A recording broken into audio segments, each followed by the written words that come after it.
තාපදායක ප්‍රතික්‍රියාවකට ශක්ති සටහනක් අඳගන්නේ කොහොමද? තාපදායක ප්‍රතික්‍රියාවට ශක්ති සටහනක් අඳගන්නේ කොහොමද? අන්න ඒක ගැන චුට්ටක් බලමු.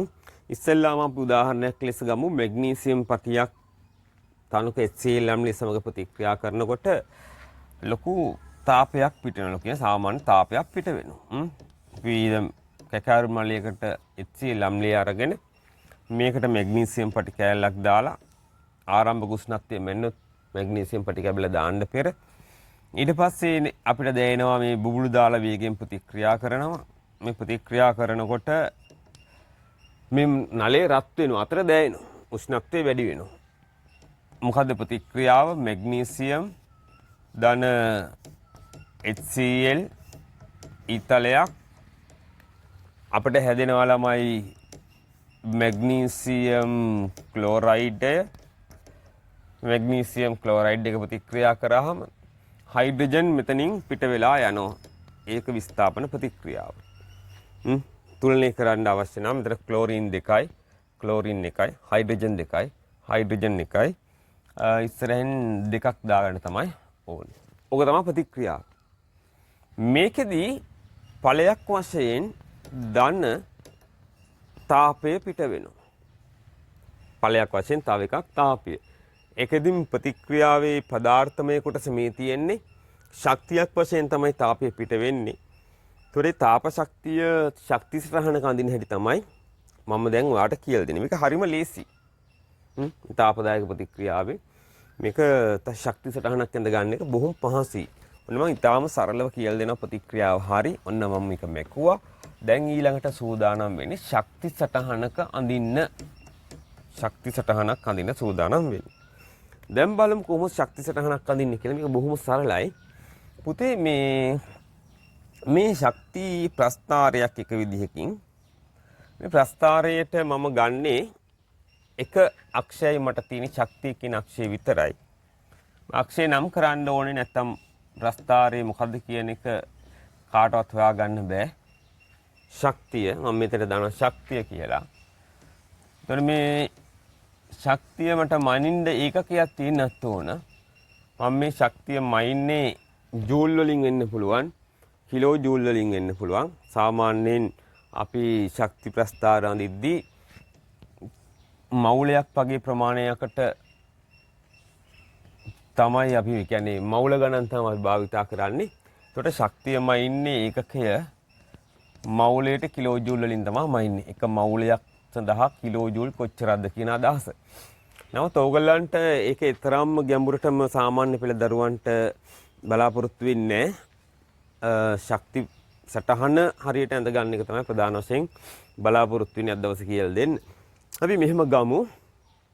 මුලින්ම ප්‍රතික්‍රියක තියෙනවා මෙතන ඵල තියෙනවා. ප්‍රතික්‍රියාවකට පෙර කට්ටිය ප්‍රතික්‍රියක ප්‍රතික්‍රියාවෙන් පසු කට්ටිය ඵල. දැන් මැග්නීසියම් HCl එක ප්‍රතික්‍රියා කරද්දී හරිද? මැග්නීසියම් ඉස්සර පොඩි පැහැදිලි කිරීම. මේ තියෙන ප්‍රතික්‍රියක මම කෙටියෙන් දානම් ප්‍රතික්‍රියක. එතකොට මේ පැත්තට එනවා ඵල.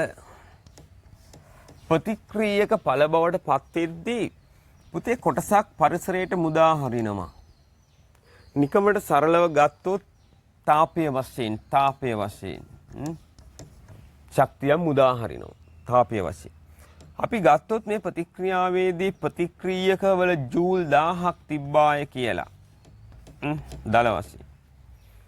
ඵලවලට එනම් කොටසක් ජූල් 200ක් මුදා හැරියානම් පරිසරයට. ඒතර ඵලවල තියෙන ජූල් 800යි. ඒතර ඔබ දන්නවා ශක්තිය වැඩි මෙයාගේ ශක්තිය අඩු මෙයාගේ. ශක්ති සටහනේ ඉහළින් ඉන්න ඕනේ කවුද නම් වැඩි කෙනා නේද? ශක්ති සටහනේ පහළින් ඉන්න ඕනේ කවුද? අඩු කෙනා. ඒතර මෙන්න මේ විදිහට අපිට තාප විපර්යාසයක් හොයාගන්න පුළුවන්. දැන් ඕන මේක තාප විපර්යාසයක් වලට ගැඹුරින්ම අවශ්‍ය වෙන්නේ නැහැ. නමුත් හොයාගන්න ඕන නම් හැමතිස්සෙම අපි කරන්නේ ඵලවල ශක්තිය ප්‍රතික්‍රියකවල ශක්තියෙන් අඩු කරනවා. ඒක මම ඊළඟට කියලා දෙන්නම්. ඉස්සෙල්ලා ශක්ති සටහනක අපි දාගන්න මේක ඇඳගන්නේ කොහොමද කියලා. ඊට පස්සේ අපි බලමු ඊළඟට මම කියලා දෙන්නම්. තව කොටසක් සාමාන්‍ය පෙළ ළමයින්ට තරම්ම වැදගත් නොවුනත් තව චුට්ටක් කියලා දෙන්නම්. හරි. මෙන්න මෙහෙමයි කතාව. ඒතර අපි දැනගත්ත දැන් මෙතනදී ප්‍රතික්‍රියා කළ ශක්තිය වැඩි. එහෙනම් ශක්ති සටහනේ ඉහළින් ඉන්න ඕනේ ප්‍රතික්‍රියක. ඔය උඩින් දාමු ප්‍රතික්‍රියකට. මේ හතෙන් ප්‍රතික්‍රියකට තියෙනවා. ඒතර පල්ලෙහෙන් ඉන්න ඕනේ කවුද? පල්ලෙහෙන් ඉන්න ඕන පළ. පල්ලෙහෙන් ඉන්න ඕනේ පළ. ඒ මට්ටම දැන් මේක මේ තියෙන මට්ටම. දැන් තියෙන තැන පෙන්වන්නත් එපැයි. ඒකයි මේ පැත්තට ඉරක් යන්නේ ප්‍රතික්‍රියක.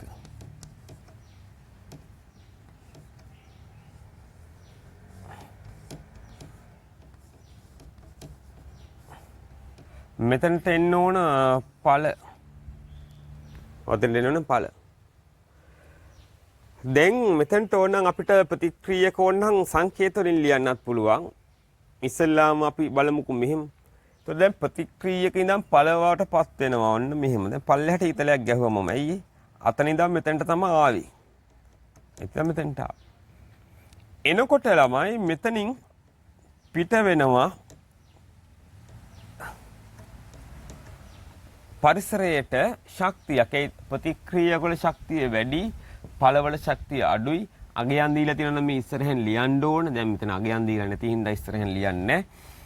එතකොට මේ විපර්යාසය තමයි එහෙමනම් මේ තාප විපර්යාසය නෙමෙයි අඩු වෙන ශක්තිය තමයි තාප විපර්යාසය වෙන්නේ. තාපේ පිට වේ කියලා අපිට ඕනනම් කියන්න පුළුවන්. තාපය පිට වේ කියලා දාන්න පුළුවන්. තාපය පිට වේ පරිසරයට තාපය මුදා හරි. ඒ වගේ සමාන වචනයක් මොකක් හරි ලියන්න පුළුවන්. තාපය පිට වේ, තාපය මුදා හරි. හරිද? තාපය දායක කරයි. ඕන එකක් ඔයාට ලියන්න පුළුවන්. නැත්නම් ඉතින් අර තාප විපර්යාසය ධනදරිනද කියලා ලියන්න පුළුවන් ක්‍රමයක් තියෙනවා. ඒක මම ඊළඟට කියලා දෙන්න. දැන් එහෙමනම් බලමු කොහොමද මේක අපි දැන් ලියන්නේ කියලා. ප්‍රතික්‍රියාවක් දුන්නොත් කොහොමද මේක ලියන්නේ කියලා. එහෙනම් උඩින් ලියන්න ඕනේ ප්‍රතික්‍රියක. ප්‍රතික්‍රියාව තුලනය කරාගත්ත ඉස්සෙල්ලා අපි නේද? මැග්නීසියම් ධන 2 HCl කියලා තමයි උඩින් ලියන්න ඕන. මේගොල්ලන්ගේ භෞතික තත්ත්වයක් දාන්න පුළුවන්. මැග්නීසියම් සොලිඩ් HCl aqueous එහෙම දාන්නත් පුළුවන් ඕනනම් සොලිඩ් AQ කියලා ඔහොම ලියන්නත් පුළුවන්. හරි. පළ බවට පත් වෙනකොට මැග්නීසියම් ක්ලෝරයිඩ් Cl2 aqueous ජලීය ද්‍රාවණයක් ධන H2 හයිඩ්‍රජන් ගෑස් එක. ඔන්න පළ. දැන් ඕකටත් අපිට ඔහොම ඉතලයක් ගහලා ඉවරලා හරි තාපයේ පිට වේ, තාපයේ දායක වේ කියලා ලියන්න පුළුවන්. සමහරු ලියනවා මෙන්න මෙහෙමත්. අපි ලියලියමු ඉස්සර තාපයේ පිට වේ, තාපය පිට වේ. හරිද?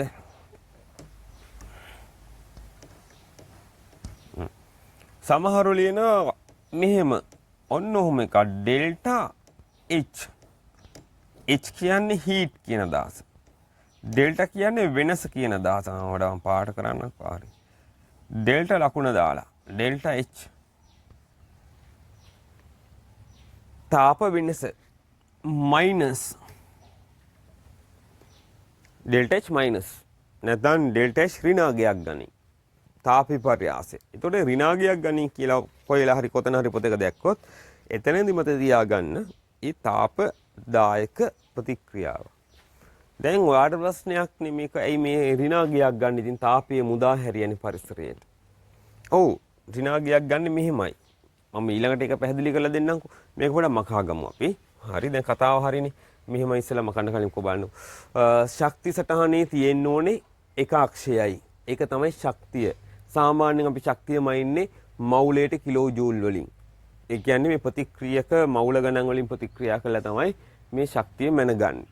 එතකොට ශක්තිය වැඩි කෙනා ශක්ති සටහන ඉහළින් ඉන්න ඕන. ශක්තිය අඩු කෙනා ශක්ති සටහනේ පහළින් ඉන්න ඕන. ඒතකොට තාප විපර්යාසයේදී තාපේ පිට වුණා කියලා අපි පැහැදිලි කරලා ලියලා තියෙන පැත්තකින් තාපේ පිට වුණා කියලා. මෙන්න මේ ටික තිබ්බනම් ඔයාට ප්‍රමාණවත්. අගයන් දීලා නැතුව අඳින්න කිව්වා මෙන්න මේ ටික දුන්නාම ප්‍රමාණවත්. හරිද? ඔය තාපදායක ප්‍රතික්‍රියාවක් අඳින හැටි. එතකොට මේ ඩෙල්ටා H කියන කතාවකුත් තිබ්බනේ. හරි. දැන් මම සූදානම් වෙන්නේ අන්නේ ඩෙල්ටා H කියන්නේ මොකද්ද කියන එක ඔයාට කියලා දෙන්න. දැන් මේ තාප විපර්යාසයක ඵල වලින් වැරද්දුවන් ප්‍රතික්‍රියක වලින්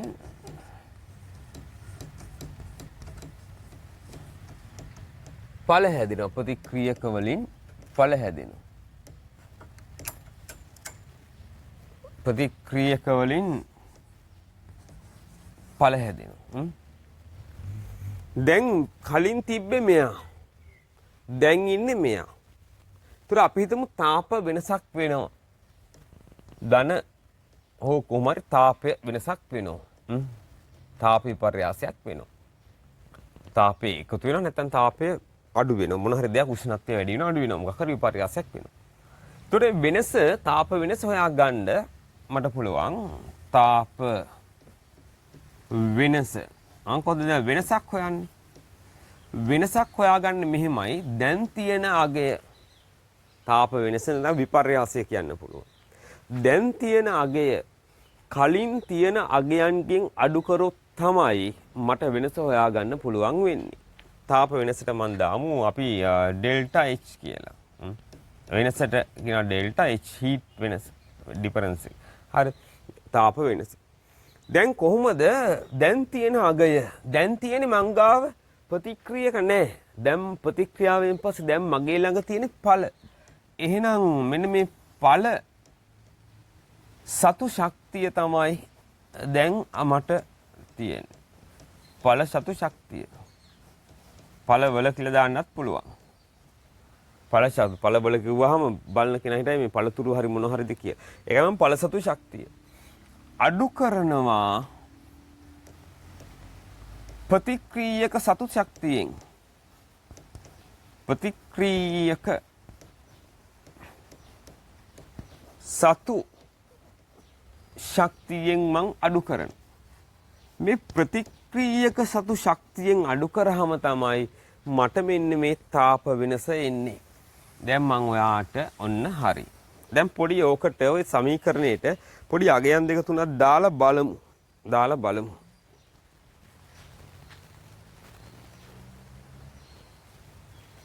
දැන් දැක්කනේ ප්‍රතික්‍රියක සතු ශක්තිය. දැන් අගයන් ටිකක් දාලා බලමු කොහොමද එන්නේ කියලා.